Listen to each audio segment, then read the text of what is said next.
ꯂꯩꯔꯤꯁꯦ ꯁꯤ ꯃꯄꯥꯟꯗꯅꯦꯕ ꯑꯩꯈꯣꯏꯒꯤ ꯀ꯭ꯋꯥꯔꯦꯟꯇꯤꯟ ꯍꯣꯇꯦꯜꯁꯦ ꯑꯗꯨ ꯁꯤꯗ ꯁꯟꯔꯥꯏꯁꯀꯤ ꯐꯖꯔꯦ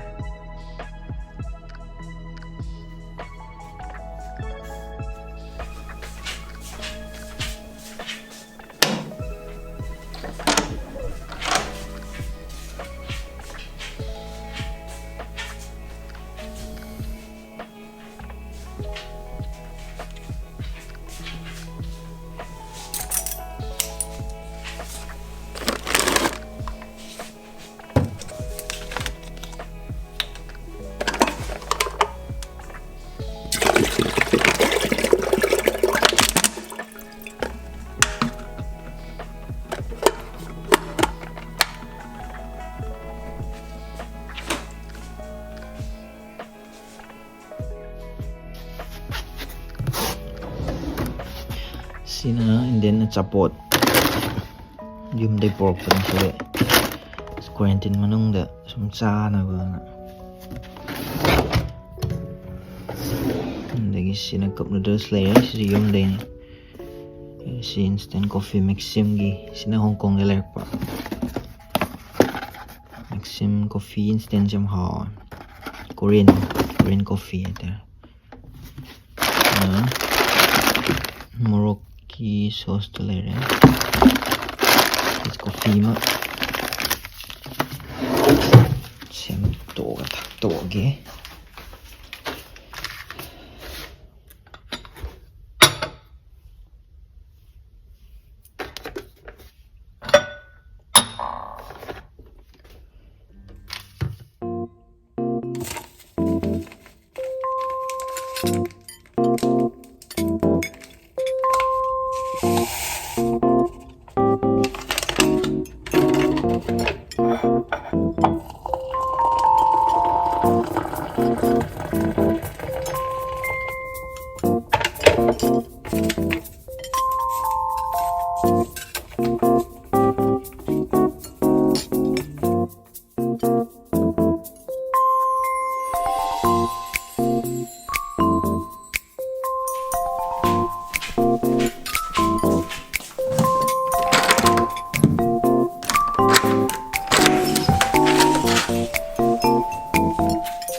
Sisung sai breakfast pibo to maino pan piraga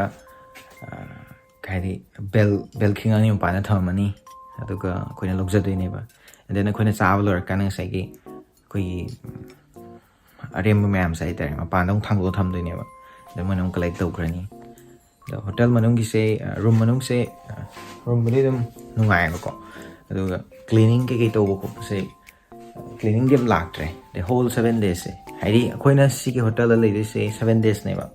and then plus 3 days amana top hotel am the lady neba so sigi 7 days she say complete tau the way at the maram the any international gi lak pasing say 7 days compulsory neba quarantine se aduga plus 3 days na sai gi international gi lor kanda aina leriba city do that sat la kana sai gi plus 3 days ama quarantine tau tene and then another 7 days amaga university manung da adi quarantine nang tau tene ba so room se bed ani ne pair se laiba de bi mong khatang lai ne ba the bed ani pair ani se sida 7 days sida tang khayam to money like nearly 3-4 days to money remaining sit to money mam de sum queen tum selak pani na adi clean tau draga di ngai tena adu sit to mar kanda sida mo remaining 3 days muk sida to money to fine balcony se hang ba de ba ko ai sida moina u ma thar ga lai se balcony hang ba de kitang mudi smai nang sit chang mai smai no hang ba de se khoi ki kai ni covid ki quarantine to ni ma pan moina pan thoning da ba ta view di fazai si mapan na khoi leiba city se Qingdao city hai ta Shandong province ke Qingdao city da ne the hotel ki view is minus sea ki view re smile the hotel ki se khoi na lak pa kan da moina quarantine gi khoi tar kar bising loi tham me ba hai sleeper hum mari tham me adagi si se vitamin gum bai ta ne and then this na hand sanitizer later mask adagi facility shoe toilet tissues mine necessary over khra ai tar basic tham me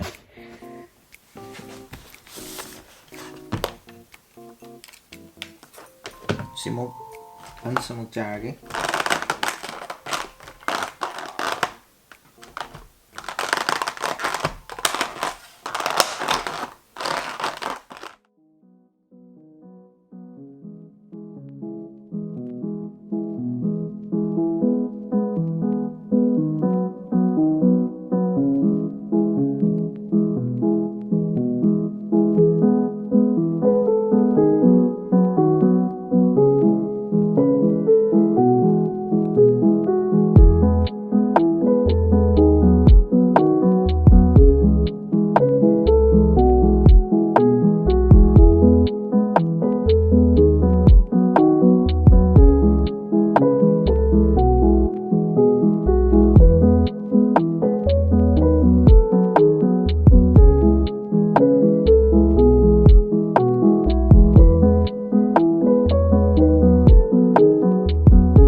Zik namit tare pung taruk mu tare ba plop mong re reflection gi u tra pan prop mong re the view fazer di ngang di u ro the light ke Hong Kong ina mai view di fazer ba Hong Kong ina mo quarantine te na anong khoi apam hotel lai gai ba 3 day surveillance to to ga Hong Kong isna mo China isna mo pra full quarantine hai ta auna koina pam khan be da moi designated hotel da to kai se ngang gi dinner lai dinner do zik bell khinga me ba dinner low se ya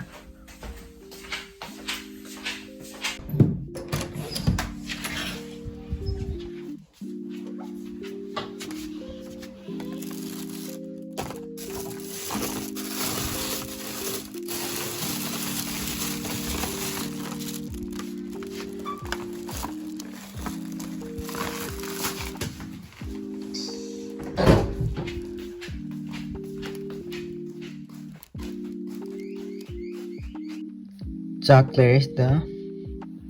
and then to the sweet corn chicken popcorn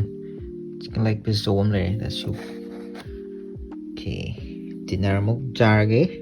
okay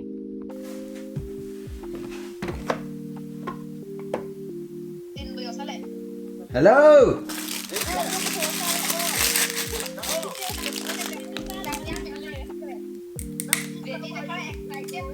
khát tàu rễ gì thế à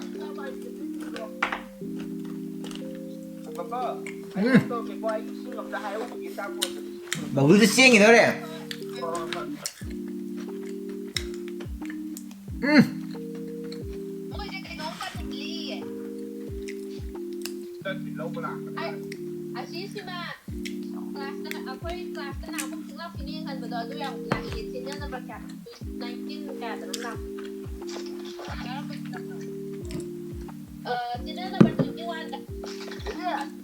Hậu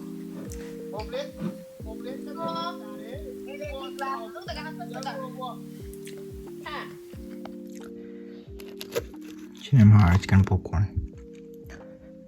My dinner je di sila dum pi do ne ba. Ado sina chicken gi day ha ta. Nga ga na pork pi ba de gi veggie pi ba ko pa mam sila pi ba lunch ka mana de dinner ga. Mai sila pi nga sina chicken gi ta. Sina kra haw nga ga. Cha morok char.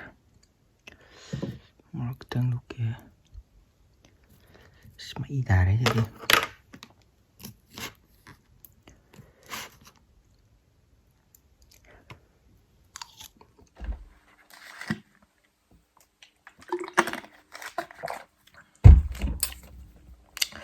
Okay, dinner chaba loi gre. Dinner dung ngasi dum har hadi ngahagi di po piwa ko topa mam kham MP ko. Ado ngasi na kitang ai na koi pamja bu ngasi na khra he lai ta. Ado dum ya dinner ngasi dinner dum har ngasai lunch ka yeng ta ga di. So hadi aina sigi hadi quarantine gi aina quarantine to gi blog namjari ai di share to jai si kai na kana sai मैं like share towing ba like quarantine to se adum haidi room da sum concentrate to lai bani na sometime stress laughs ya haidi anxiety like something am no idea am uncomfortable oi bai ta like pre movement phang da gi even ka je dem pan su thok ya tram si se almost 10 days lai do ni ba ko aduga even si balcony si bu thok pa de bai ti lok tor lay bang pana sai ai hajagi do ma'am sa maina blog same ma'am share toning mai ta e mang da su ku ina blog namak ta bagi ma'am sum ai quarantine manung do. Okay, wait. Hello.